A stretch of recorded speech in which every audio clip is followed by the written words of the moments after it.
Israel के हमले और ईरान की जवाबी कार्रवाई ने दुनिया की सबसे बड़ी गैस फील्ड को युद्ध का मैदान बना दिया और इसका असर सीधे अब जेब और जिंदगी पर पड़ने वाला है। हाल ही में जो हुआ उसने इस पूरे संकट को और खतरनाक बना दिया है। दरअसल इजराइल ने ईरान के बेहद अहम gas project South Pars gas field पर हमला कर दिया है, जो सिर्फ ईरान ही नहीं बल्कि कतर के लिए भी बेहद जरूरी है, क्योंकि ये दोनों देश इस गैस फील्ड को मिलकर इस्तेमाल करते हैं। यानी यहाँ किसी भी तरह का नुकसान सिर्फ एक देश का नहीं बल्कि पूरे रीजन का नुकसान माना जाता है। लेकिन असली समस्या तब शुरू हुई जब ईरान ने बिना पूरी जानकारी के कतर के एलएनजी प्लांट्स पर मिसाइल हमला कर दिया। उसे लगा कि शायद इस हमले में कतर का भी हाथ है और इसी गलतफहमी ने हालात को और ज्यादा बिगाड़ दिया है। हमले के बाद वहां आग लग गई और काफी नुकसान हुआ।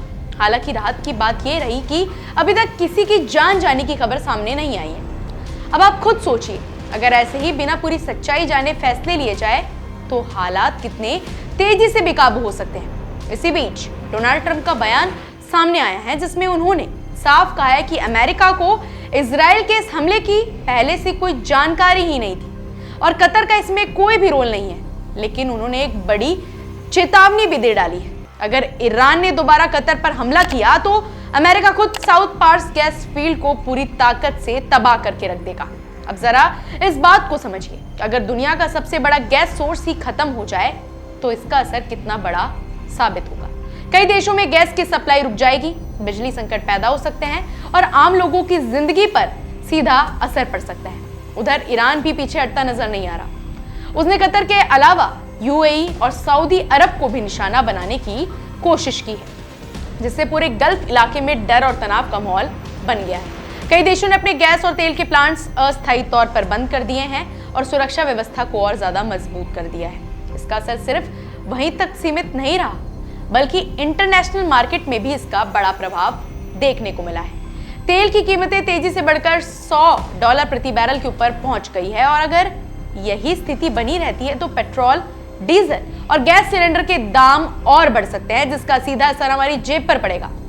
यानी ये सिर्फ न्यूज नहीं है बल्कि हमारी रोजमर्रा की जिंदगी से जुड़ा मामला है।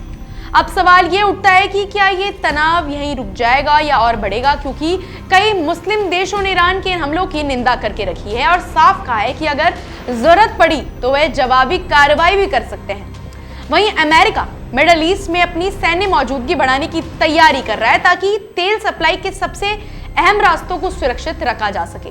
कुल मिलाकर ये मामला सिर्फ इजराइल और ईरान तक सीमित नहीं रहा है बल्कि एक ग्लोबल टेंशन बन चुका है, जिसमें एनर्जी, पॉलिटिक्स और मिलिट्री तीनों का बड़ा रोल है। और अगर हालात जल्द नहीं संभले तो इसका असर पूरी दुनिया की अर्थव्यवस्था पर पड़ सकता है। अब आप ही बताइए, क्या यह मामला बातचीत से सुलझेगा या आने वाले दिनों में और बड़ा टकराव देखने को मिलेगा, क्योंकि जो भी होगा उसका असर हम सबकी जिंदगी पर जरूर पड़ने वाला है।